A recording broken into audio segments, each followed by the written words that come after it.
আল্লাহ সুন্দর করে যত্ন করে বানাইছে তোমায়। আল্লাহ সুন্দর করে যত্ন করে বানাইছে তোমায়। দেখি আমি কোরআনেতে লেখা আছে সূরা নূরেতে, পর্দা করা তোমার সারা গায়। আল্লাহ সুন্দর করে যত্ন করে বানাইছে তোমায়। পর্দা করতে বলি বোনরে বলি যে তোরে, পর্দা করা আল্লাহর হুকুম কোরআনে বলে। পর্দা করতে বলি মাগো বলি যে তোরে, পর্দা করা আল্লাহর হুকুম কোরআনে বলে। দরকার হইল পর্দা করা, পরিত্রাণ নাই পর্দা ছাড়া। পর্দা করা থাকো মাগো তোমার সারা গায়ে। আল্লাহ সুন্দর করে, আল্লাহ সুন্দর করে যত্ন করে বানাইছে। ওদের তোমরা উল্টা করো। ওদের যখন বিবিদের হাজ হয় মাসিক হয়, ইহুদিরা নিজের স্ত্রীদের হাতের খানা খায় না, ওরা তাদের হাতের পানি পান করে না, রান্না বান্না করা খায় না। ওরা নিজের স্বামীর পাঞ্জরে ভয়ের কারণে ঘুমাইতে পারে না। ওরা বিছানাটাকে আলাদা করে রাখে, ওদের বার্তানটা আলাদা হয়ে যায়, ওদের বিছানাটা আলাদা হয়ে যায়। দয়ার নবী বললেন সাহাবীরে, যখন তোমাদের বিবির হাজ হবে মাসিক হবে রে উম্মত, তোমরা ইহুদিদের মতন জীবনে তোমরা করিও না। তোমরা তোমাদের স্ত্রীর হাতে রান্না বান্না করা খেতে পারো, তাদের পানি নিয়ে আসা খেতে পারো, তরকারি রান্না করা খেতে পারো, ভাত রান্না করা খেতে পারো। তোমরা যা রান্না বান্না করে দেবে খেতে পারো। তোমার বিবির সাথে তুমি একসাথে গায়ে গা লাগিয়ে ঘুমাইতে পারো। তোমাদের কোনো গুনাহ হবে না, তোমাদের কোনো পাপ হবে না। কিন্তু নবী বললেন উম্মত রে, একটাই কাজ থেকে মাত্র তোমরা দূরে থাকবে, একটাই কাজ থেকে তোমার বিবির কাছ থেকে তোমরা আলাদা থাকবে। কি আলাদা থাকবে? দয়ার নবী বললেন, যদি তোমার ইচ্ছা জাগে আমি বিবির সাথে মিলন করব। দয়ার নবী বললেন, হায়েজের হালাতে মাসিকের হালাতে তোমার বিবির গালে তুমি চুবা দিতে পারো, তুমি তাকে বসা দিতে পারো, কিন্তু তার গায়ে গা লাগিয়ে তুমি ঘুমাইতে পারো। একটাই কাজ, শুধু স্বামী স্ত্রীর সহবাস করতে পাবে না। স্বামী স্ত্রীর সাথে যেমন একটা মিলন হয়, এই মিলন ছাড়া তোমরা যা ইচ্ছা তার সাথে তোমরা করতে পাবে।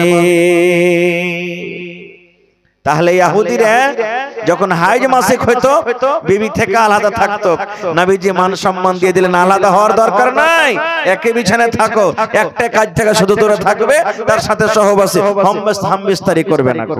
তাহলে শরীয়ত মান সম্মান দিলে না দেয়নি ভাই?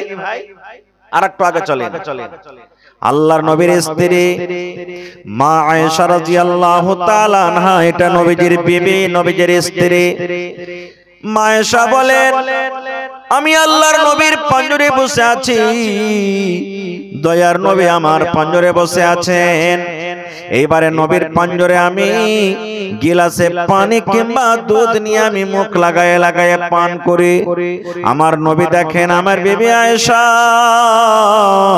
গিলাসের কোন জায়গাতে মুখ লাগায়ে ঠোঁট লাগায়ে পানি পান করেন। মা আয়েশা বলেন, দুধ পান করতে করতে কিংবা পানি পান করতে করতে ওই গিলাসটাকে যখন আমি রেখে দিতাম, হয়তো ওই গিলাসে আরো পানি বেঁচে আছে কিংবা দুধ বেঁচে আছে, দয়ার নবী সেই গিলাসটাকে নিয়ে নিতেন।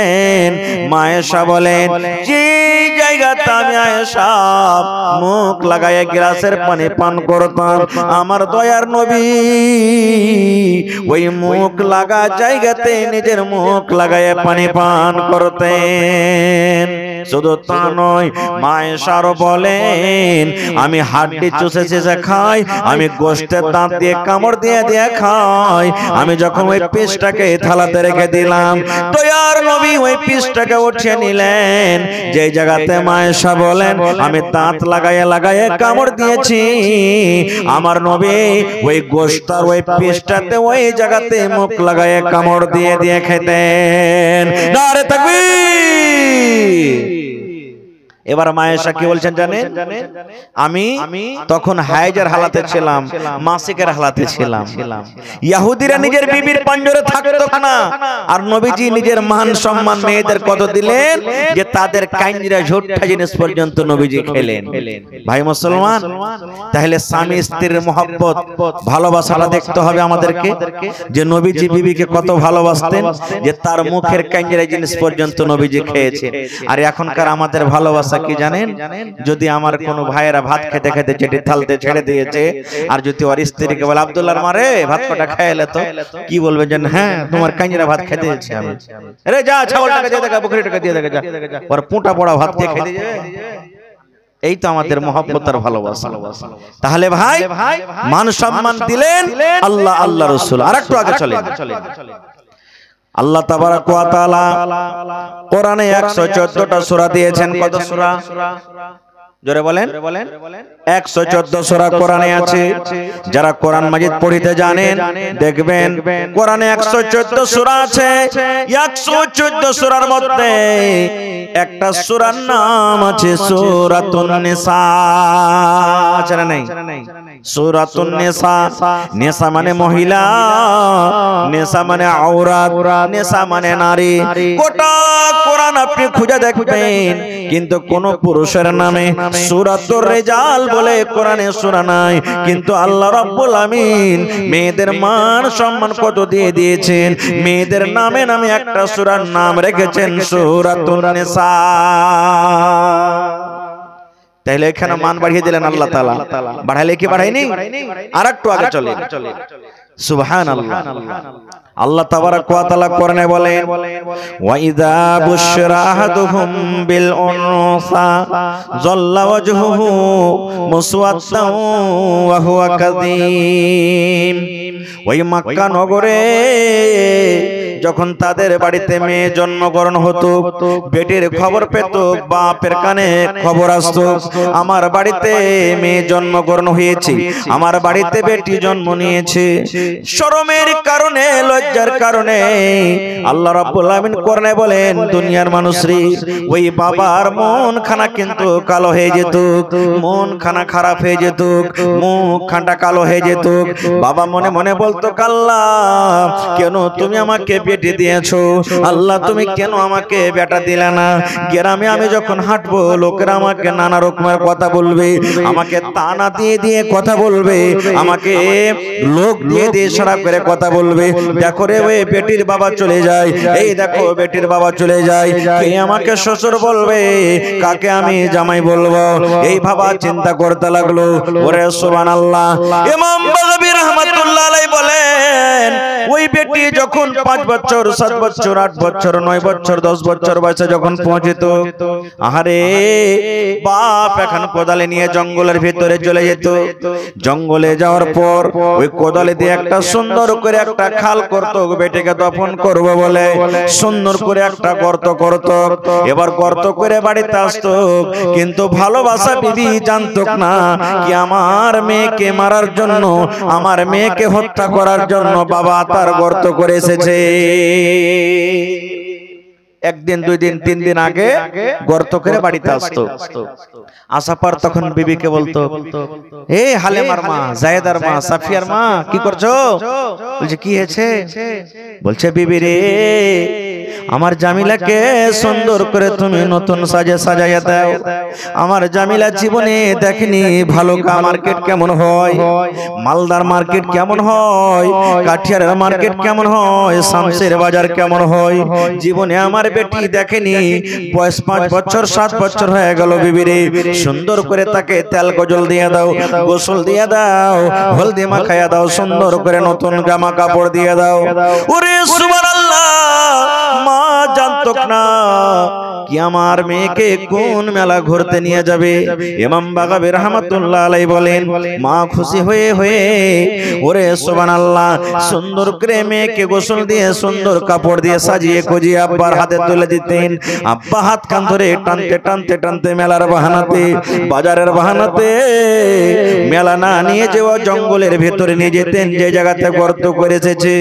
এবার জঙ্গলের ভিতরে যাওয়ার পর যে জায়গাতে গর্ত করে এসেছে এবার মেয়েকে বলতো বেটি রে এ হালেমা জামিলা এই খালিদা শুন এই গর্তটা দেখ তোরে মা কত বড় খালটা এই গর্তটা কত বড় আছে রে মা দেখ ওরে সুবহানাল্লাহ ওই মাসুম বাচ্চি জানে না আমার আব্বা জান কেন আমাকে গর্ত দেখতে বলে যেমন মাথাটা বাড়িয়ে নিজের মুড়িটা বাড়িয়ে যেমন গর্তর দিকে তাকা ভাইরে আল্লাহ পিছন থেকে আব্বা জান জোর করে একটা ধাক্কা দিল ধাক্কা দেওয়ার সাথে সাথে মুখের ভরে গর্ততে পড়ে যায় যেমনই মেয়ে গর্ততে পড়ে গেল গর্ততে পড়ে পড়ে কাঞ্চার বলছে আব্বা কেন তুমি আমাকে ধাক্কা দিয়ে গর্ততে ফেলে দিয়েছো এবারে বলতো বেটি রে আজ তোর বয়স 6 বছর 7 বছর হয়ে গেল রে মা যেদিন থেকে তুই আমার বাড়িতে এসেছিস যেদিন থেকে তুই জন্ম নিয়েছিস সেদিন থেকে আমি কোনোদিন রাতের বেলাতে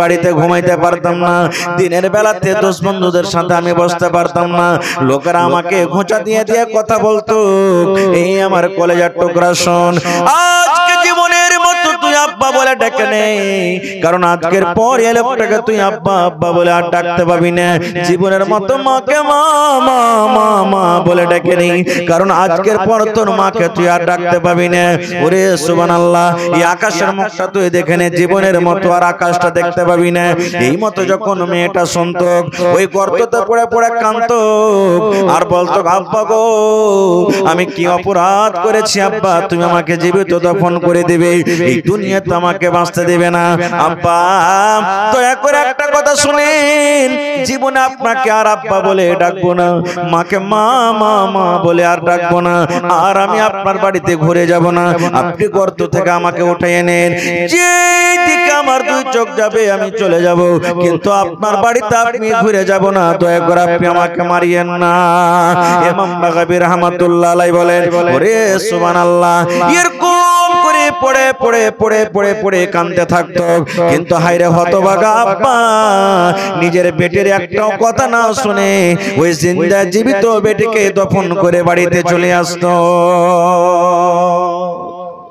কত জুলুম অত্যাচার হয়েছে তাদের প্রতি এবার নবীজি মেয়েদের মান সম্মান কতটুকু বাড়িয়ে দিলেন এ আমার শোলমারা গ্রামের ভাইয়েরা মায়েরা খালারা শুনেন আজকে যত লোক জালসা শুনছেন বাড়িতে হয়তো কোনো ভাইয়ের 2টা বেটি আছে কোনো ভাইয়ের 3টা আছে 5টা আছে 7টা আছে 1টা আছে দয়ার নবী এলান করলেন ও মেয়ের বাবা তোমরা শোনো আল্লাহ রাব্বুল আমিন 2খানা মেয়ে দিয়ে যাকে আজমাইশ করেছেন এই হাদিস 2টার কথা আছে কিন্তু মেয়ে 2টা হোক কিংবা 3টা হোক 5টা হোক 7টা হোক 1টা হোক দয়ার নবী বলেছেন যার বাড়িতে মেয়ে জন্মগ্রহণ হয়েছে ওই মেয়ের বাবা মেয়েকে দেখে যদি মনটা ভারী না করে মেয়েকে দেখে যদি মনটা খুশি করে রাখে মেয়ে বড় হয়েছে সুন্দর করে পড়িয়ে লেখে একটা ভালো জামাই ভালো বাড়ি দেখে তার বিয়ে লাগিয়ে যেতে পারে দয়ার নবী বলেছেন মেয়ের বাবা তুমি খুশি হয়ে যাও রাজি হয়ে যাও আমি নবী আর ওই মেয়ের বাবা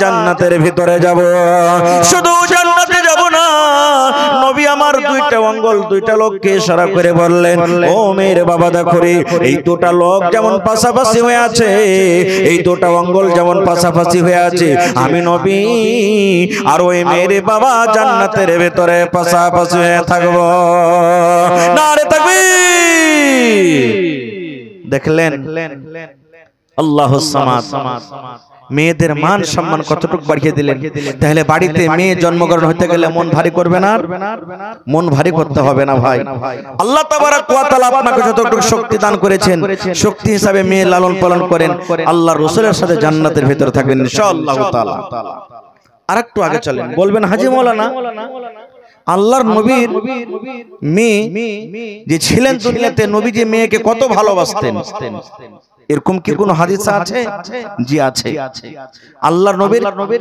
4 জন মেয়ে যায়েনাব রাদিয়াল্লাহু তাআলা আনহা রুকাইয়া রাদিয়াল্লাহু তাআলা আনহা উম্মে কুলসুম রাদিয়াল্লাহু তাআলা আনহা আর সব থেকে ছোট মেয়ের নাম হলো কি বলেন তো আপনারা জোরে বলেন ফাতেমা রাদিয়াল্লাহু তাআলা কত সুন্দর সুন্দর নাম আর আমাদের বেটির নাম কি পিঙ্কি রিঙ্কি টিঙ্কি কালনি টগরি ঝাইটনি কুড়হানি এগুলা নাম আমাদের বেটির হ্যাঁ এগুলা নাম রাখতে হবে না।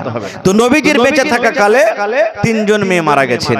নবীজির মৃত্যুর পর মা ফাতেমা রাদিয়াল্লাহু তাআলা আনহা ছোট মেয়ে মারা গেছেন। নবীজি শেষ টাইম, শেষ সময়, সোমবারের দিন নবীজি মারা গেছেন সকালের দিকে।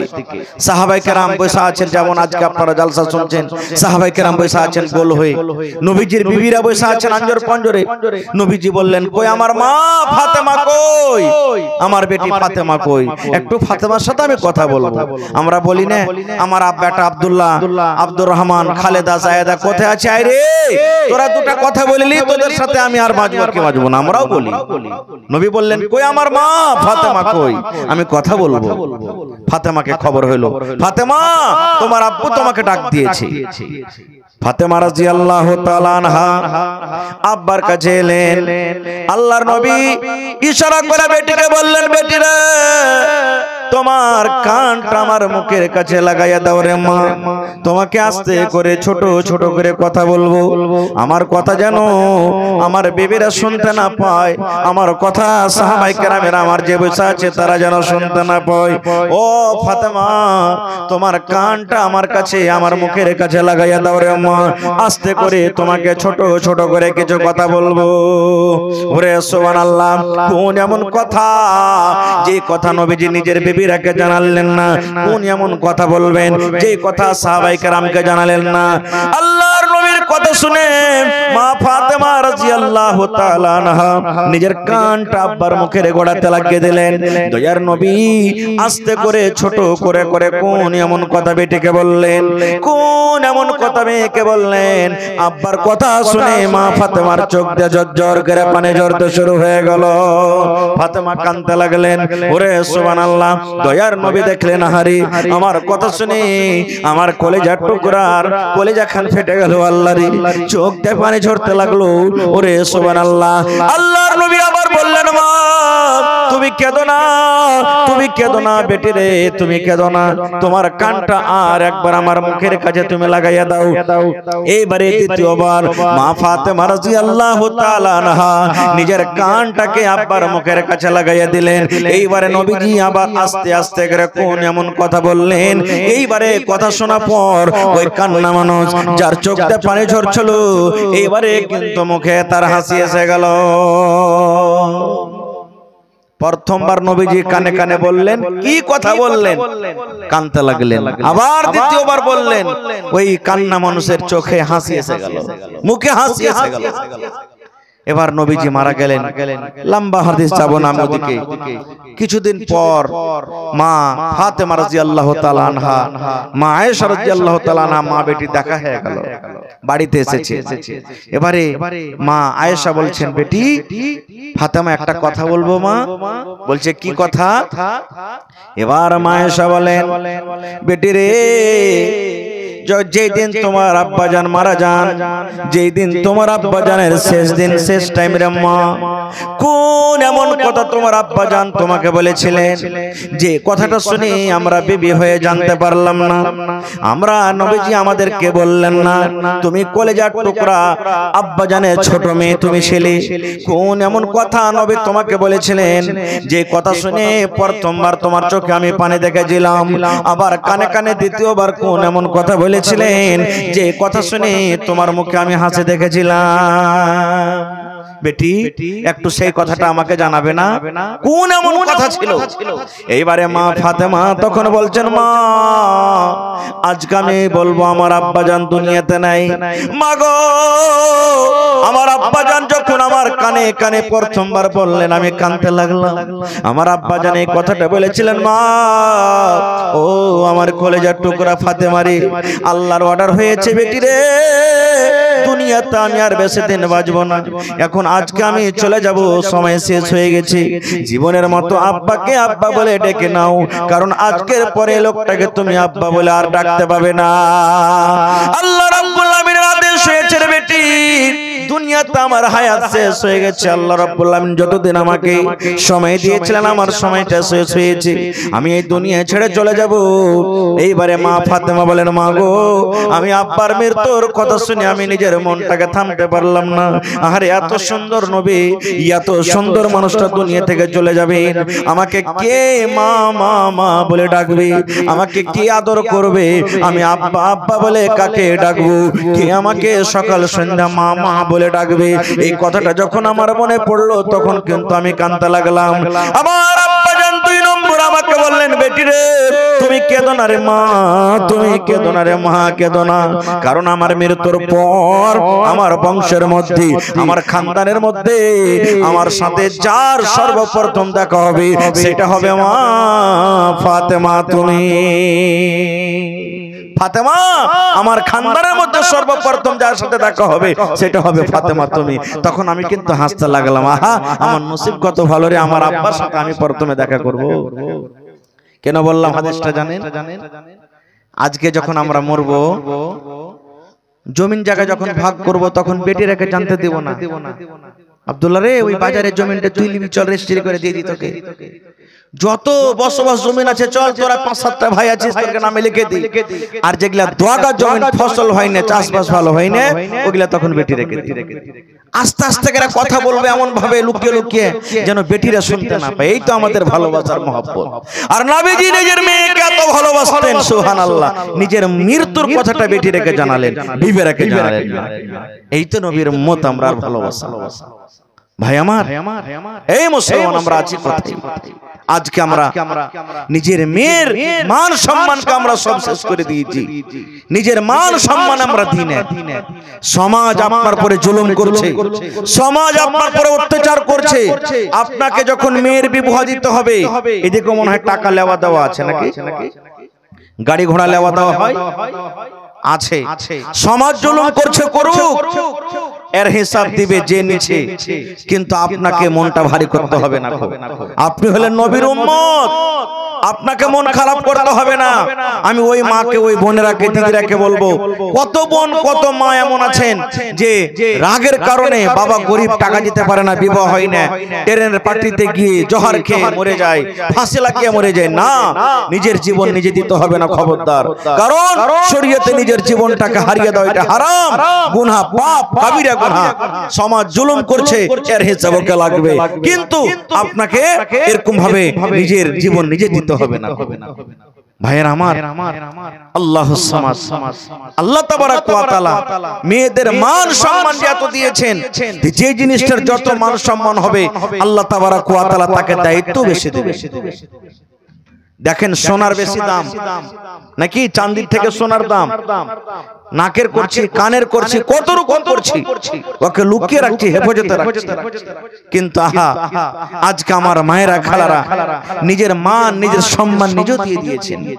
নিজের মান, নিজের সম্মান নিজে বুঝে না যে আল্লাহ তাবারাক ওয়া তাআলা আমাকে কত পাওয়ারফুল করে করেছেন, আমার মান সম্মান আমাকে কত দিয়েছেন, আমার বোনেরা দিতেও জানে না। আল্লাহ রাসূল বলেছেন, আদ-দুনিয়া কুল্লুহা মাতা ওয়া খায়রু মাতা'id দুনিয়া আল মারআতুস সালিহা। ওরে সুবহানাল্লাহ, এই হাদিসে যে আমার মায়েরা বেনামাজি হয়ে থাকে তাদের ব্যাপারে নবী বলেননি, যারা স্বামীর সেবা করে না তাদের ব্যাপারে বলেননি। ওরে সুবহানাল্লাহ, যারা পর্দাশীল হয়ে থাকে না তারাকে বলেননি। আল্লাহর রাসূল বলেছেন, আমার মা খালাদের জায়গাটা একটু খাটো হয়ে গেছে, তো বোনেরাকে বলবো সামনে যদি জায়গাটা থাকে তো আপনারা একটু সেটা সেটা বসেন, মা একটু সেটা সেটা বসেন, আপনার পিছনে যে বোনেরা দিদিরা এসেছেন তারাকে জায়গা দেন। আল্লাহ রাসূল সাল্লাল্লাহু আলাইহি ওয়াসাল্লাম বলেছেন, আদ-দুনিয়া কুল্লুহা মাতা ওয়া খায়রু মাতা'id দুনিয়া আল মারআতুস সালিহা। দয়ার নবী বলেছেন, এই জমিনের উপরে, আকাশের তলাতে যত দামি দামি জিনিস আছে, সোনা হলো দামি জিনিস, চাঁদি হলো দামি জিনিস, হীরা হলো দামি জিনিস, মুক্তা হলো দামি জিনিস। আল্লাহর রাসূল বলেছেন, বলেছেন উম্মত সমস্ত দামি জিনিসকে তুমি যদি এক সাইডে এক জায়গাতে রেখে দাও আর একটা দিনদার নারীকে যদি এক সাইডে রেখে দাও দয়ার নবী বলেছেন উম্মত রে সমস্ত দুনিয়ার দামি জিনিস থেকে আল্লাহ রাব্বুল আমিনের কাছে একটা নেককার দিনদার নারী হলো সবথেকে পেয়ারা।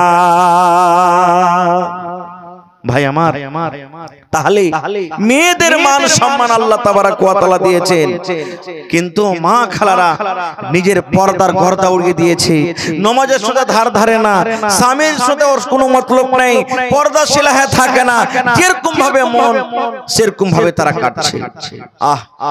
আজকে আমরা পুরুষ মানুষ, আমাদেরও কিছু দায়িত্ব আছে। যখন আমাদের ছেলে মেয়েরা যখন মানুষ হবে, বড় হবে, তাদেরকে লালন পালন করতে গেলে তাদেরকে কিছু আমাদেরকে শরীয়ত মতো তাদেরকে কিছু শেখাতে হবে। যেমন একটা হাদিস আপনাদের সামনে বলি, আল্লাহর নবী মুহাম্মদ সাল্লাল্লাহু আলাইহি ওয়াসাল্লামের ছোট মেয়ে ফাতেমার কথা যে আমি এখনই বললাম, তার একটা হাদিস আর আপনাদের সামনে বলি। মা ফাতেমা রাদিয়াল্লাহু তাআলা আনহা আব্বার কাছে একটা গোলাম চাইতে গেছেন। কি চাইতে গেছেন ভাই? গোলাম, গোলাম, চাকর, দাস, দাসী চাইতে গেছেন। যেই টাইমে নবীজির বাড়ি গেলেন ফাতেমা রাদিয়াল্লাহু তাআলা আনহা, ওই টাইমে কিন্তু নবীজি বাড়িতে নাই, কোন কামে কাজে গেছেন, তাবলীগের কাছে গেছেন। সতার মা কে? মা আয়েশা রাদিয়াল্লাহু তাআলা আনহা বাড়িতে আছেন। মা ফাতেমা বলছেন যে মা আব্বা বাড়িতে নাই। বলছেন না রে বেটি, বাড়িতে নেই, দাওয়াতের কাজে বা কোনো কামে গেছে। কি খবর, বসো? বলছে না মা বসবো না, আব্বার সাথে একটু দরকার ছিল, কাজ ছিল। আব্বা নাই তো কি বলবো, আমি চলে যাই। এই আমার মায়েরা খালারা দেখেন, নবীর বেটি ফাতেমা, সুবহানাল্লাহ, আব্বা বাড়িতে নাই, কাজে এসেছিলেন, দেখা হলো না। আজকে যদি আমার মায়েরা বোনেরা নিজের মায়ের বাড়িতে যায়, আব্বার সাথে ভাইয়ের সাথে দেখা না হয়, তো বলবে আচ্ছা থামো, 2 ঘন্টা থেকেলে তখন যাবো। 1 ঘন্টা বলে যদি যাইতে এক বেলা হবে, এক বেলা পরে যদি যাইতে একদিন হবে, আর একদিন বলে যদি হয়তো 2 দিন 3 দিন হবে না। ফাতেমা তখনই চলে গেলেন নিজের স্বামীর বাড়িতে। না থাকবো না, কে জানি আমার স্বামী আমাকে খুঁজবে, কে জানি আমার স্বামীর আমার সাথে হয়তো কোনো দরকার আছে, কোনো আমার কাজ করতে হবে বাড়িতে, না বাড়িতে থাকবো না। আব্বার সাথে দেখা করতে এলেন, হলো না, তারা ঘোরা করে চলে গেলেন। সন্ধ্যাবেলাতে নবীজি বাড়িতে এলেন। যেমনই বাড়িতে এলেন, মা আয়েশা রাদিয়াল্লাহু তাআলা নবীকে বলছেন, ইয়া রাসূলুল্লাহ আপনি জানেন? বলছে কি হয়েছে? বলছে ফাতেমা এসেছিল আপনার সাথে দেখা করতে, কিন্তু দেখা হয়নি। নবীজি বললেন, আয়েশা আমার বেটি, আমার কলিজার টুকরা ফাতেমা কি বলছিল? বলছে আমাকে বলেনি, আমি বললাম তো। বলছে আব্বাকে বলবো। ওরে সুবহানাল্লাহ, নবীজি নিজের মেয়েকে কত ভালোবাসতেন, কলেজার টুকরাকে কত ভালোবাসতেন। ওই টাইমে ওই সময়তে হাঁটতে হাঁটতে হাঁটতে হাঁটতে নবীজি মেয়ের বাড়ি চলে গেলেন। রাত কিন্তু হয়ে গেছে। এমন টাইমে এমন সময়তে নবী বাড়িতে ঢুকলেন। ওরে আল্লাহ, রাত হয়ে গেছে। মা ফাতেমা রাদিয়াল্লাহু তাআলা আনহা শুয়ে গেছেন, হযরত আলী নিজের বিছানাতে শুয়ে গেছেন। নবীজি ডাক দিয়েছেন, ও বেটি ফাতেমা, তোমরা কি ঘুমিয়ে গেছো নাকি রে মা? তোমরা কি ঘুমিয়ে গেছো? ফাতেমা ঘর থেকে আওয়াজ দিয়েছেন, আব্বু আমরা ঘুমাইনি, এখনো কিন্তু শুধু শুয়েছি, কিন্তু আমরা চোখ বন্ধ হয়নি। নবী বললেন, আমার জামাই বাবু আলী কই? বলছে আপনার জামাই আলীও কিন্তু বিছানায় শুয়ে গেছে। আল্লাহ রাসূল বললেন, এই ফাতেমা, তোমরা যেইভাবে শুয়ে আছো রে মা, তোমরা ওইভাবে তোমরা শুয়ে থাকো। আমি নবী তোমাদের বিছানায় আসছি, আমি নবী তোমাদের ঘরের ভিতরে আসছি। ওরে সুবহানাল্লাহ, নবীজি ইজাজত নিয়ে এবার ঘরের ভিতরে ঢুকলেন। একদিকে মা ফাতেমা শুয়ে আছেন, একদিকে হযরত আলী রাদিয়াল্লাহু তাআলা শুয়ে আছেন। এবারে দুইজনের মধ্যে করে নবী গিয়ে বসে গেলেন। আর বসে যাওয়ার পর আমার গ্রামের মায়েরা ভাইয়েরা শুনেন, নবীজি নিজের মেয়েকে বলছেন, বেটি রে, আমি শুনেছি তুমি আমার সাথে দেখা করতে গেছিলে আম্মা, আমার সাথে তুমি দেখা করার জন্য গিয়েছিলে, কিন্তু তোমার সাথে দেখা করা হয়নি। কি দরকার ছিল মা? ও ফাতেমা, তুমি কেন গিয়েছিলে আমার সাথে দেখা করতে, একটু বলো তো। এই আমার শৈলমারা গ্রামের মায়েরা খালারা ভাইয়েরা শুনেন, যেমন নবী বললেন, বেটি রে, তুমি কি কারণে গেছিলে আমার সাথে, তুমি কি কারণে উদ্দেশ্য নিয়ে গেছিলে বলো তো। এইবারে মা ফাতেমা এরকম ভাবে নিজের হাত খান্ডাকে দেখেছেন, এরকম ভাবে নিজের হাত খান্ডাকে দেখেছেন। আব্বা গো, এই দেখেন আমার হাতের দিকে একটু দয়া করে আপনি দেখেন। এ আমার ভাইয়েরা, দয়ার নবী দেখছেন ফাতেমার হাতে ফোঁসা পড়ে আছে, ছোট ছোট ছোট ছোট সাদা সাদা হয়ে ফোঁসা পড়ে আছে। কত ফোঁসা গলে গেছে আর কত ফোঁসা সাদা সাদা হয়ে আছে, হাত কান্ডা লোহলান হয়ে আছে। আল্লাহ রাসূল বললেন, ফাতেমা কি ব্যাপারটা বেটি রে, তোমার হাতে কেন ফোঁসা, তোমার হাতে কেন ফোঁসা পড়ে আছে? এবারে ফাতেমা বললেন, আব্বা গো, আপনার বাড়িতে একটা আমি গোলাম চাইতে গেছিলাম, একটা আমি দাস দাসী চাইতে গেছিলাম। আব্বা গো, আমার স্বামী আলী তার বাড়িতে কাম কাজ করে করে জাতা পিছে পিছে আমার হাতে ফোঁসা পড়ে গেছে, কিংবা ইন্দারা কুয়া থেকে পানি তুলে তুলে তুলে তুলে আমার হাতে ফোঁসা পড়ে গেছে। তাই একটা আমি চাকর আনতে গেছিলাম, ওই চাকরটা যদি আমি পেতাম তাহলে আমার বাড়িতে কাজ করতো, আমি আপনার মেয়ে আরাম পাইতাম। নারে তাকবীর! হয়নি, হবে না, হতে পারে না, আমার নবীর সাথে কারো তুলনা। হয়নি, হবে না, হতে পারে না, আমার নবীর সাথে কারো তুলনা। হায়রে তুলনা তো দূরের কথা, ছায়াও মিলে না। হয়নি, হবে না, হতে পারে না, আমার নবীর সাথে কারো তুলনা। হয়নি, হবে না, হতে পারে না, আমার নবীর সাথে কারো তুলনা। সকল নবী রাসূল ছিলেন খোদার দিবানা, দু নয়নে দেখব খোদা ছিল তামান্না। সকল নবী রাসূল ছিলেন আল্লাহর দিবানা, দু নয়নে দেখব আল্লাহ ছিল তামান্না। আরে মোর নবীকে ডেকে নিলেন, আরে মোর নবীকে ডেকে নিলেন, দেখবে রব্বানা। হয়নি, হবে না, হতে পারে না, আমার নবীর সাথে কারো তুলনা। হয়নি, হবে না, হতে পারে না, আমার নবীর সাথে কারো তুলনা। ইউসুফকে দেখে যারা আঙ্গুল কেটেছে, তারা কে আমার নবীর রূপ দেখেছে। ইউসুফকে দেখে যারা আঙ্গুল কেটেছে, তারা কি আমার নবীর রূপ দেখেছে? আরে দেখতো যদি কেটে দিত, আরে দেখতো যদি কেটে দিত কলিজা খানা। হয়নি, হবে না, হতে পারে না, আমার নবীর সাথে কারো তুলনা। হয়নি, হবে না, হতে পারে না, আমার নবীর সাথে কারো তুলনা। যার শানে আল্লাহ তাআলা করলেন ঘোষণা, খলকে আযম আমার শাহে মদিনা। যার শানে আল্লাহ তাআলা করলেন ঘোষণা, খলকে আযম আমার শাহে মদিনা।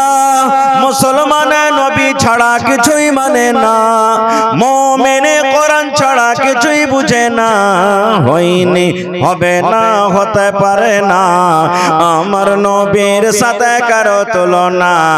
হয়নি, হবে না, হতে পারে না, আমার নবীর সাথে কারো তুলনা। নারে তাকবীর! নবী কি দেখলেন? নিজের বেটির হাতে ফোঁসা দেখলেন। এবারে ভালো করে শুনবেন, কিন্তু ফাতেমাটা কে? নবীর বেটি নাকি?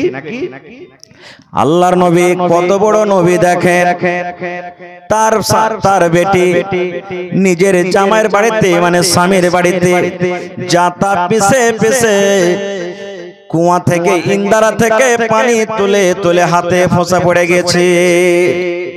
আল্লাহর নবী যে দিন মেরাজে গিয়েছিলেন আপনারা জানেন, আদম নবী থেকে নিয়ে শেষ নবী পর্যন্ত দুনিয়াতে যত নবী এসেছেন সমস্ত নবী কিন্তু জমা হয়ে গেছেন।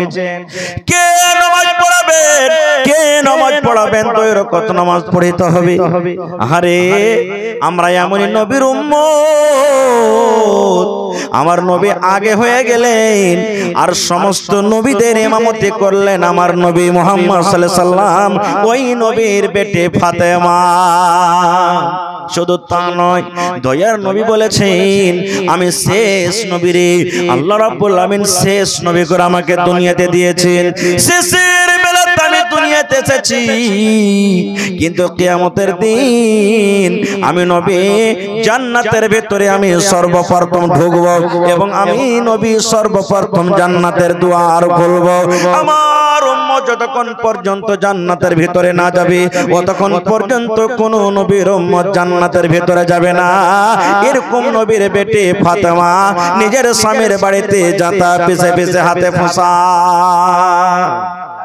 আর একটু আগে চলেন, আল্লাহ রাসূল সাল্লাল্লাহু আলাইহি ওয়াসাল্লাম একদিন বসে আছেন, হাসান হোসেন ছোট বাচ্চা, 2 বছর 4 বছর 5 বছর বাচ্চা ছেলে কাঁদছেন, নানির পাঞ্জরে দূরে বসে আছে। আর নবীজি জিবরিল ফেরেশতার সাথে একটুখানি দূরে গল্প করছেন। আপনারা বলেন তো, আপনি যদি গল্প করেন আর আপনার বেটা বেটি পুতিন নাতিন যারা আছে ছোট ছেলে কাঁদতে কাঁদতে আপনার পাঞ্জরে যায়, বসবে না? বসবে না? হানা বলেন, বসবে না? বসবে না? নবীজি আমার জিবরিল ফেরেশতার সাথে একটু দূরে গল্প করছেন, কথা বলছেন, আর ছোট বাচ্চা কাঁদতে নবীর পাঞ্জরে বসে গেছে। নবীজি তখন বলছেন, জিবরিল ফেরেশতা নবীকে বলছেন, ইয়া রাসূলুল্লাহ এটা কে? নবী বললেন, জিবরিল এটা হলো আমার নাতি রে, এটা হলো আমার নাতি। এবার জিবরিল বললেন, নবী গো আপনার নাতিকে আপনি কত ভালোবাসেন একটু দয়া করে বলেন তো। জিবরিল তখন জিবরিলের কথা শুনে নবী বললেন, জিবরিল রে আমার নাতিকে আমি অত ভালোবাসি, যারা আমার নাতিকে ভালোবাসে সে যেন নবী আমাকে ভালোবাসলো, আর যে আমার নাতিকে ভালোবাসলো না সেই যেন নবী আমাকে ভালোবাসলো না। এত আমি আমার নাতিকে ভালোবাসি। যখন কথাটা বলা, এইবারে জিবরিল বললেন, ইয়া রাসূলুল্লাহ যেই নাতিকে আপনি এত জান জীবন দিয়ে ভালোবাসেন নবী গো, আপনার মৃত্যুর পর, আপনার দুনিয়া থেকে চলে যাওয়ার পর একটা টাইম এমন আসবে, একটা জামানা এমন আসবে আপনার এই নাতিকে তীর দিয়ে, ছোরা দিয়ে, বল্লম দিয়ে কত রকম আঘাত করে তাকে দুনিয়া থেকে বিদায় করে দিবে। যেমন কথাটা বলা, তখন নবীজি বলছেন, জিবরিল আমার এই কলিজার টুকরাকে যেই জমিনখানে মারা হবে, যেই মাঠখানে মারা হবে, যেই জায়গাখানে মারা হবে, আমার নাতি যেখানে পড়ে পড়ে ধড়ফড় করে মাছের মতন কুদবে, জিবরিল রে ওই জায়গাটা তুমি আমাকে একবার দেখাইয়া দাও। যেমন কথাটা বলা, আল্লাহ রাব্বুল আলামিনের আদেশে জিবরিল ফেরেশতা ওই জায়গাখান দেখিয়ে দিলেন যে জায়গাতে হাসান হোসেনকে মারা হয়েছে, যেই জায়গাটার নাম আজকে আমরা বলি কারবালার ময়দান। ওরে সুবহানাল্লাহ। আল্লাহ রাসূল বলেছেন, উম্মত আমার নাতি হাসান হোসেন জান্নাতের ভিতরে যাবে রে, আমার নাতি হাসান হোসেন জান্নাতের ভিতরে যাবে। শুধু জান্নাতের ভিতরে যাবে না, যত নওজওয়ান, যত যুবকেরা জান্নাতে যাবে সমস্ত ওই জান্নাতি নওজওয়ানের সরদার হবে আমার নাতি হাসান হোসেন। জান্নাতে তো যাবি, যত নওজওয়ান যুবকেরা জান্নাতে যাবে ওই সমস্ত জান্নাতি নওজওয়ানের সরদার হবে কি আমার নাতি হাসান হোসেন। ওই হাসান হোসেন জান্নাতি নওজওয়ানের মা হলেন কে ফাতেমা রাদিয়াল্লাহু তাআলা আনহা, স্বামীর বাড়িতে কাম করে করে হাতে ফোঁসা। আর একটু আগে চলে, আল্লাহ রাসূল 10টা সাহাবীর নাম দুনিয়াতে নিয়েছেন যাকে আশরায়ে মুবাশশারা বলা হয়েছে। এই আব্দুর রহমান তুমি জান্নাতে যাইবে, এই আবু বকর তুমি জান্নাতে যাইবে, এই উসমান তুমি জান্নাতে যাইবে, এই উমর তুমি জান্নাতে যাইবে, এই সাদ তুমি জান্নাতে যাইবে, এই সাঈদ তুমি জান্নাতে যাইবে। এই করে করে নবী বলেছেন আলী তুমি জান্নাতে যাইবে। আলী হলো নবীর ছোট জামের নাম, ইমাম হাসান হোসেনের আব্বার নাম, ফাতেমার স্বামীর নাম হলো হযরত আলী। বলছেন আলী তুমিও জান্নাতে যাইবা। এই মুসলমান, আজকে আমাদের স্ত্রীরা যদি এমপি হয়ে যায়, এমএলএ হয়ে যায়, আজকে যদি আমার মেয়েরা, আমি এমপি, আমার মেয়েরা যদি আমি এমপি, এমপির বেটি যদি হয়ে যায় তার ঘামান্ডে থাকা যায় না, ওহাম করে থাকা যায় না। মুখিয়া যদি হয়ে যায়, মুখিয়ার বহু বেটিরকে ওহাম করে থাকা যায় না। কিন্তু রে সুবহানাল্লাহ, নবীজি ডাইরেক্ট বলছেন আলী রে তুমি জান্নাতে যাইবা। জান্নাতের সার্টিফিকেট দুনিয়াতে দিয়ে দিয়েছেন হযরত আলীকে। ওরে সুবহানাল্লাহ, একটা জান্নাতি মানুষের বিবি হলেন হযরত ফাতেমা রাদিয়াল্লাহু তাআলা আনহা। নিজের স্বামীর বাড়িতে কাম কাজ করে করে হাতে ফোঁসা পড়ে গেছে। শুধু তা নয়, দয়ার নবী বলেছেন যত মহিলা জান্নাতে যাবে রে, যত নারীরা জান্নাতে যাবে, আমার মেয়ে কলিজার টুকরা ফাতেমা জান্নাতে যাবে, আমার ফাতেমা জান্নাতে যাবে রে, আমার ফাতেমা জান্নাতে যাবে। শুধু জান্নাতে যাবে না, দয়ার নবী বলেছেন যত নারী মহিলারা জান্নাতে যাবে সমস্ত মহিলাদের সরদারনি হবেন আমার বেটি ফাতেমা। তাইলে একটা জান্নাতি মেয়ে ছেলে বাড়িতে কাম কাজ করে হাতে ফোঁচা পড়ে গেছে, আর আমার আপনার মেয়েরা যদি একটু বাড়িতে খালি কাম করে লেয়, একবারে সাথে সাথে ফোন ঢুকাবে বাড়িতে, আব্বাজি মা গে কি হয়েছে, এই খাইসটা পড়ে বাড় তার থাকতে পারবো না গে মা, তাড়াতাড়ি করে লোকজন ডেকে তালাক করে নিয়ে যা, আর থাকতে পারবো না এই বাড়িতে। ওরকম দুনিয়াতে মা যদি থাকে তাহলে সান্ত্বনা দিবে, কি করবি রে বেটি, থাক সোহেব হ্যাঁ থাক, পুরুষের বাড়িতে তো কাম করতে হবে, স্বামীর বাড়িতে কাম করতে হবে, থাক সান্ত্বনা দিবে, ওই রিশতাটা বেঁচে থাকবে। আর যদি মাও তার সাথে সাথে ভাঁজ দিয়ে দেয়, হ্যাঁ আসুক তোর বাপ, কেন থাকবি, হ্যাঁ খান্নেসের বাড়িতে আর থাকতে হবে না, মিহুসের বাড়িতে কাঞ্জুসের বাড়িতে থাকতে হবে না, থাম থাম, দুটা লোক দিয়ে পাঠাচ্ছি। দুটা লোক কি দিবে, 10 দিন পর বাপের বাড়ি গেল, 15 দিন পর ছেলে টানতে গেল, দড়িতে খুঁটিতে বাইন্ধে বলছে সালার বেটা সালা, 3 লাখ দিয়েছি, 2 লাখ খরচা হয়েছে, 5টা মানুষটা 5 লাখ টাকা দিয়ে তালাক করে যাতে। হে ভাই মুসলমান, কেমন করে আমাদের মেয়েরা ফাতেমার থেকে কি বড় হইতে পারে, আমার স্ত্রীরা কি ফাতেমার থেকে বড় হইতে পারে, আমার বেটিরা কি ফাতেমার থেকে বড় হইতে পারে। এই জন্য আল্লাহুস সামাদ, আমরাও নিজের মেয়েদের মান সম্মানকে শেষ করে দিয়েছি। আর একটু আগে চলেন, কোরআন মাজিদ একটা সূরা আছে সূরা মারিয়াম, আপনারা দেখেছেন আছে না নাই? আর কোরআনে আরেকটা সূরা আছে সূরা আলে ইমরান, আছে না নাই? সূরা মারিয়াম একটা সূরা আর সূরা আলে ইমরান একটা সূরা। আমি শর্টে দুটো একটা কথা বলবো, বেশি বলবো না। মারিয়ামের মার নাম হলো হান্না। মারিয়ামের মার নাম কি? হান্না।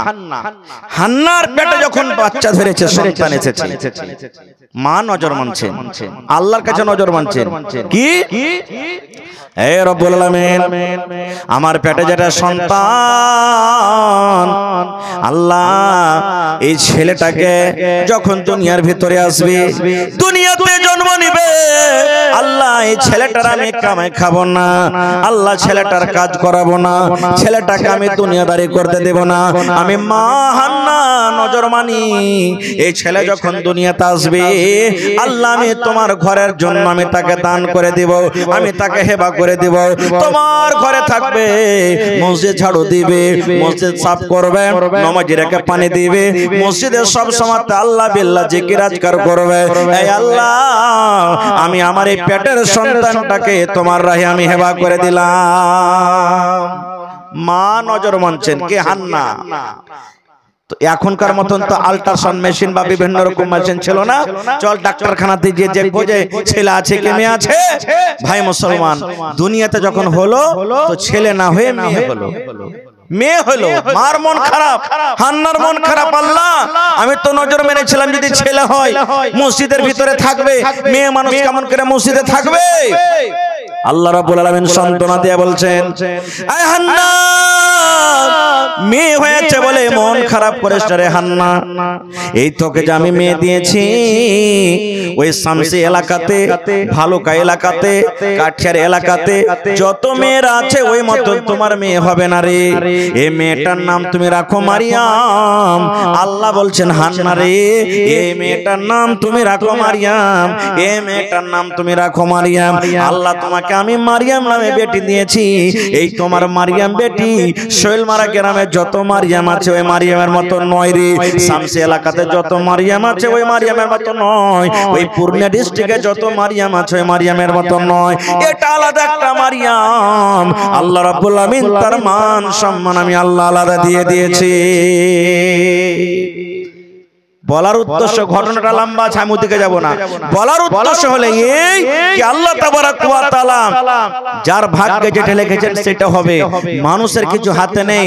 মানুষ যদি বলে যে আল্লাহ তুমি আমাকে ছেলে দাও, তো ছেলে হবে তা নয়। মানুষ যদি বলে আল্লাহ আমাকে মেয়ে দাও, তো মেয়ে হবে তা নয়। আল্লাহ বলছেন আমার ইচ্ছা যাকে যেটা দেওয়ার সেটাই আমি আল্লাহ তাআলা দিই।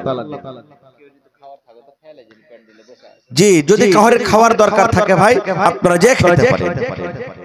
খাওয়ার ব্যবস্থা আছে, খেতে পারেন আপনারা। আর একটা ঘটনা বলি আপনাদের সামনে, এ ভাই ভালোভাবে শুনবেন। আমার কাছে একটা কিতাব আছে, সুনহেরি কিরনি, আব্দুল মালিক মুজাহিদ তিনি কিতাবটা লিখেছেন, মুসান্নিফ হলেন। অতি একটা ঘটনা লিখছে যে একটা লোক ছিল, ওর প্রথমে বেটি হয়েছে, ভালো কথা, একটা বেটি হলো, এবার আশা করেছে এবার মনে হয় বেটা হবে। 2 নম্বরে বেটা না হয় আবার বেটি হলো, একটু মনটা খারাপ হলো।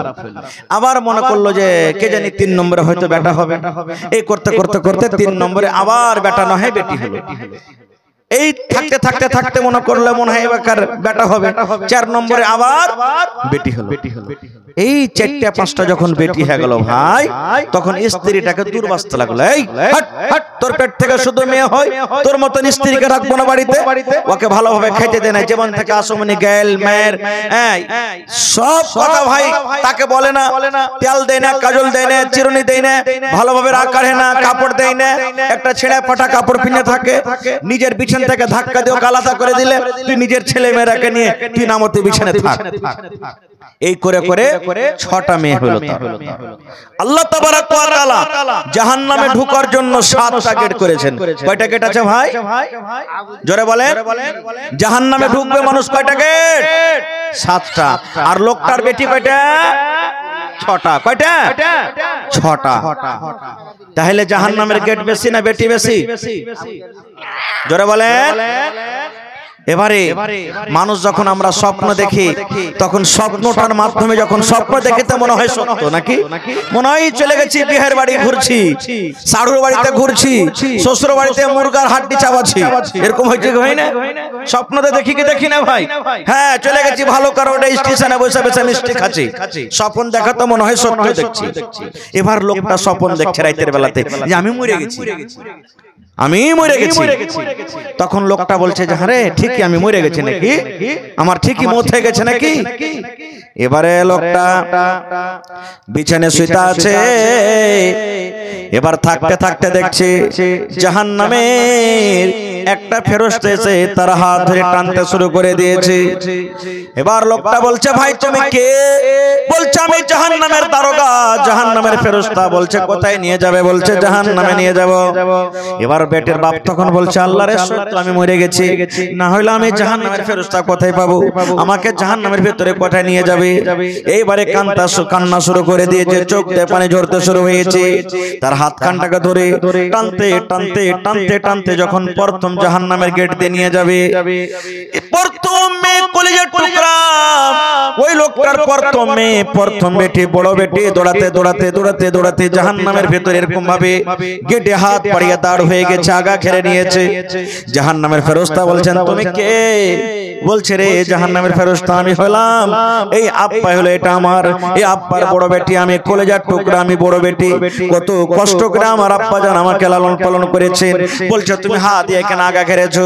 বলছে জাহান্নামের ফেরেশতা রে আমি আমার আব্বা জানের বড় বেটি, আমার চোখের সামনে আমার আব্বা জান জাহান্নামের আগুনে যাবে, আমি সহ্য করতে পারবো না। এর জাহান্নামের ফেরেশতা যদি প্রথমে আমার আব্বা জানকে তুমি নিয়ে যাবে, এই গেট দিয়ে নিয়ে যাবে, আমার আব্বা জানকে নিয়ে যাওয়ার আগে প্রথমে তুমি আমাকে জাহান্নামের ভিতরে নিয়ে যাও, কারণ আমার আব্বা জান আমার চোখের সামনে জ্বলবে, আমি বেটি সহ্য করতে পারবো না। যেমন কথাটা বলা, ওই ফেরেশতা হাত খানটাকে ধরে টানতে টানতে টানতে জাহান্নামের 2 নম্বর গেটে নিয়ে যাবে। এবার যেমন 2 নম্বর গেটে ঢুকতে যাবে, ওই আব্বার 2 নম্বর মাঝে বেটে বেটে দৌড়াতে দৌড়াতে দৌড়াতে বলছেন এই জাহান্নামের ফেরেশতা খবরদার আমার আব্বা জানকে তুমি এই গেট দিয়ে জাহান্নামের ভিতরে নিয়ে যাবে না। বলছে কেন নিয়ে যাব না? বলছে জাহান্নামের ফেরেশতা রে আমি হলাম আব্বার 2 নম্বর বেটি, আমার চোখের সামনে আমার আব্বা জানকে আমি জাহান্নামের ভিতরে যেতে দেব না। এবারে হাত কান ধরে টানতে টানতে 3 নম্বর গেট, 3 নম্বর মেয়ে দাঁড় হয়ে গেল। 4 নম্বর গেটে নিয়ে যাওয়া হলো, 4 নম্বর গেটে 4 নম্বর মেয়ে দাঁড় হয়ে গেল। 5 নম্বর গেট দিয়ে নিয়ে যাওয়া হবে, 5 নম্বর গেটে দাঁড় হয়ে গেল 5 নম্বর মেয়ে। 6 নম্বর গেট দিয়ে নিয়ে যাওয়া হবে, 6 নম্বর মেয়ে এবারে সে কিন্তু দাঁড় হয়ে গেছে। এই জাহান্নামের ফেরেশতা আমার আব্বা জানকে রে আমি এই জাহান্নামের ভিতর দিয়ে জাহান্নামে যেতে দেব না। আর বেটি বেঁচে আছে তার? ছটা বেটি ছটা গেটে হয়ে গেল। কয়টা দরজা মারছিল ভাইয়া? একটা মারছিল। এবার লোকটার চোখ দিয়ে ঝরঝর ঝরঝর করে পানি ঝরতে শুরু হয়ে গেছে। লোকটা কিন্তু কাঁদছে, এমন কাঁদছে চোখের পানি ঝরে চলে যায়। জাহান্নামের ফেরেশতা বলছেন, এরে আল্লাহর বান্দা, তুমি তো এখনো জাহান্নামের মজা খাওনি রে। জাহান্নামে কি শাস্তি হয় এখনো তুমি পাওনি। জাহান্নাম থেকে এখনো দূরে আছো, তবে তুমি কাঁদছো, তোমার চোখ দিয়ে পানি ঝরে, কারণটা কি? এইবারে তখন লোকটা বলছেন, এই জাহান্নামের দারোগা রে, এই জাহান্নামের ফেরেশতা, আমি এখনো জাহান্নামের মজা খাইনি। জাহান্নামের ভিতরে কি শাস্তি আছে এখন আমি পাইনি, এই জন্য আমি কান্দি রে। এই যে আল্লাহ, তুমি আর কেন আমাকে একটা মেয়ে দাওনি? আল্লাহ, তুমি কেন আর একটা আমাকে বেটি দাওনি? আল্লাহ, আমার 6টা বেটি 6 নম্বর গেট থেকে আমাকে বাঁচিয়ে নিয়েছে। আল্লাহ, যদি আর একটা তুমি আমাকে মেয়ে দিতে, তাহলে আমি আজকে 7 নম্বর গেট থেকে আমি জাহান্নামের বেজে যাইতাম। আল্লাহ, কেন তুমি আমাকে আর একটা বেটি দাওনি? এই ভাবা চিন্তা করে আমি কাঁদছি। এই করতে করতে তার স্বপ্ন কিন্তু ভেঙে গেল। আব্দুল মালিক মুজাহিদ বলছেন, তার স্বপ্ন কিন্তু ভেঙে গেল। এবার দেখছে, তারে আমি তো মরিনি, স্বপ্ন দেখছিলাম। বিছানায় বসে বসে কাঁদছে, চোখ দিয়ে পানি ঝরছে, রাতের ব্যাপার। বিবিরাকে দেখছে, বেটিরাকে দেখছে, মার এদিকে একটা, মার ওদিকে পড়ে আছে, বড় বড় মশাতে ফুঁড়ছে। কতদিন থেকে মাথাতে তেল হয়নি, কতদিন থেকে মাথাতে চিরো হয়নি, খালো একটা কাপড় দেয় শরীরে, ওরে আল্লাহ পড়ে আছে। এবার বিছানায় পড়ে পড়ে কাঁদছে আর বলছে, আল্লাহ, যদি আজকে আমার স্বপ্ন না হয়ে আজকে যদি আমার স্বপ্ন সত্য হতো, তাহলে আল্লাহ আজকে আমি জাহান্নামের আগুন থেকে আমি বাঁচতে পারতাম না। যে আমার বিবিকে জীবনে আমি আদর দিইনি, যে বেটিরাকে আমি জীবনে আদর দিইনি, আব্বা বলার শোকটা আমি জীবনে দিইনি, স্বপ্নের মাধ্যম হইতে গেল আমাকে জাহান্নামের আগুন থেকে বাঁচিয়ে নিয়েছি। ওই রাতের অবস্থাতে, রাতের বেলাতে, এই ঘুম অবস্থাতে বিবিকে তুলে বিছানে, সমস্ত মেয়েরাকে তুলে তুলে বিছানে, এবারে মাথাতে তেল দিয়ে দিলেন, সুন্দর করে চিরুনি করে দিলেন। মুয়াজ্জিন সাহেব, আসসালাতু খায়রুম মিনান নাওম, ফজরের যখন আজান দিয়েছি, ভালোবাসা বিবি এবারে কিন্তু ঘুম ভেঙে গেছে। দেখছে, আরে আমার ঠিকানা তো জায়গা ছিল, আমার বিছানা ছিল নামতি, আমি পালঙ্কে কেমন করে এলাম। দেখছে তার স্বামীর চোখের দিকে চোখ দিয়ে ঝরঝর ঝরঝর করে পানি ঝরছে।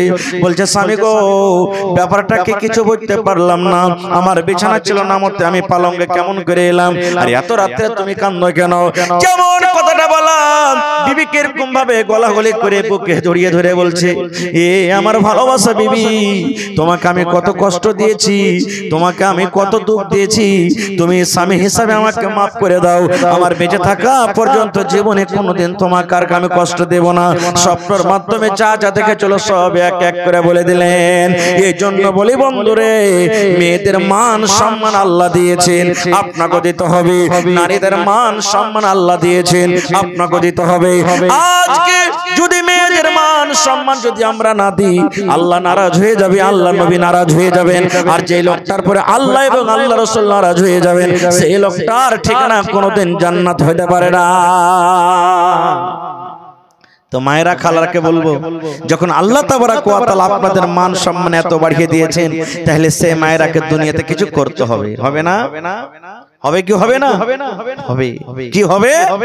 আল্লাহ রাসূল বলেছেন, এ আমার বোনেরা, মায়েরা, খালারা, বেঁচে থাকা কালে যদি 4খানা কাম করতে পারেন মা, ওরে সুবহানাল্লাহ, দয়ার নবী বলেছেন, আল্লাহ রাব্বুল আমিন আপনাদের জন্য জান্নাতের 8খানা দুয়ার খুলে দিবেন, যেই দুয়ার দিয়ে ইচ্ছা জান্নাতের ভিতরে চলে যাবেন।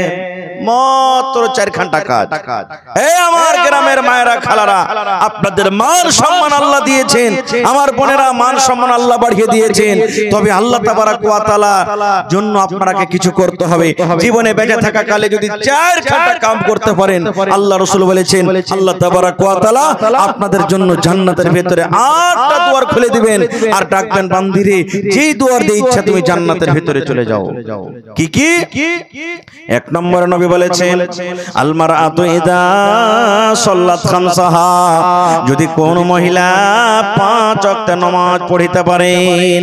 2 নম্বর নবী বলেছেন ওয়া সামাত শাহরাহা, এই যে রমজান মাস আসছে, কয়েকদিন পর রমজান মাস আসবে, বছরে বছরে একবার করে রমজান মাস আসে, নবী বলেছেন যদি কোনো মহিলা রমজান মাসের 1 মাস ধরে রোজা রাখতে পারে। 3 নম্বর নবী বলেছেন ওয়া আহসানাত ফারজাহা, যদি কোনো মহিলা লজ্জাস্থানের হেফাজত করতে পারে, পর্দাশীল হয়ে থাকতে পারে, বিবাহিত হোক কিংবা বিবাহিত হোক।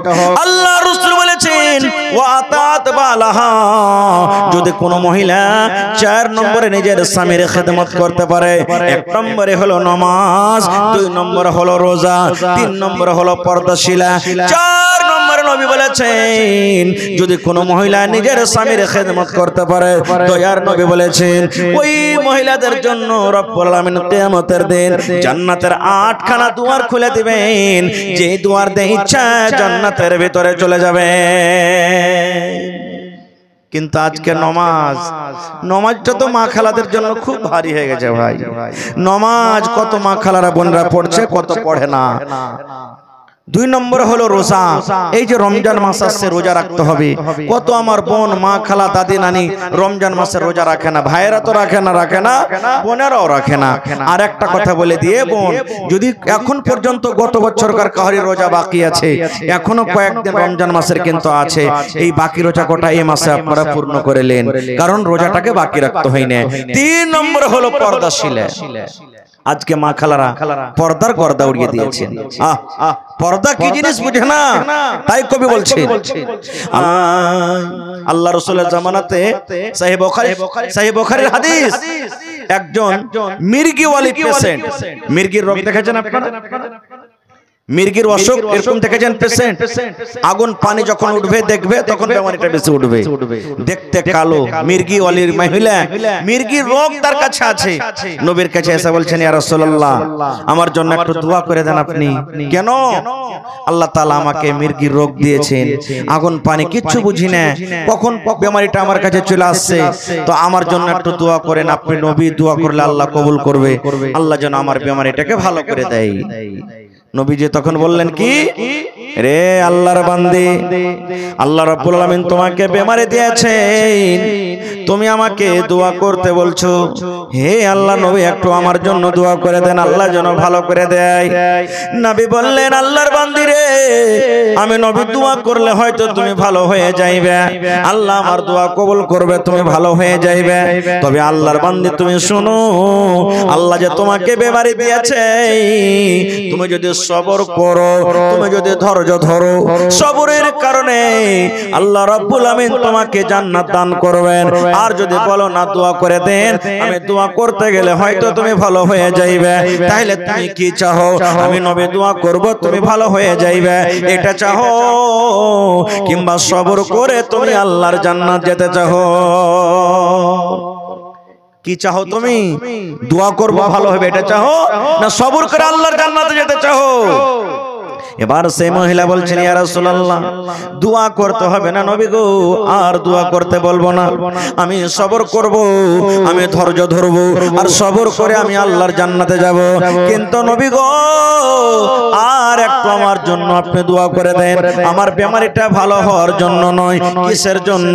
বলছেন ইয়া রাসূলুল্লাহ আমি মানুষ বুঝি না, আগুন বুঝি না, পানি বুঝি না, রাস্তাতে হয়তো আমি হাঁটছি, লোকজন বসে আছে, আমার বেমারিটা চলে এলো, আগুনের পঞ্জরে বসে আছি, আমার বেমারিটা হয়তো চলে এলো।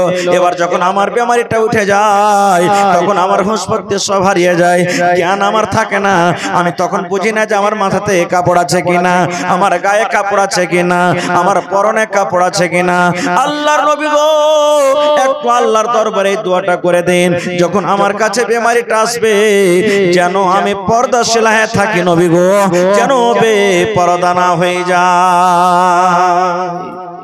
এই আমার মায়েরা খালারা দেখেন বেমারের হালাতে বলছেন ইয়া রাসূলুল্লাহ দোয়া করে দেন যেন আমি পর্দাশীল হয়ে থাকি। আর আজকে আপনাদের অবস্থা কেন এরকম? মাথাতে কাপড় থাকে না, ড্যাং ড্যাং করে রাস্তাতে হাঁটছেন, ছাকা বাঁকা করে ডাহিন দিকে বাম দিকে দেখছেন।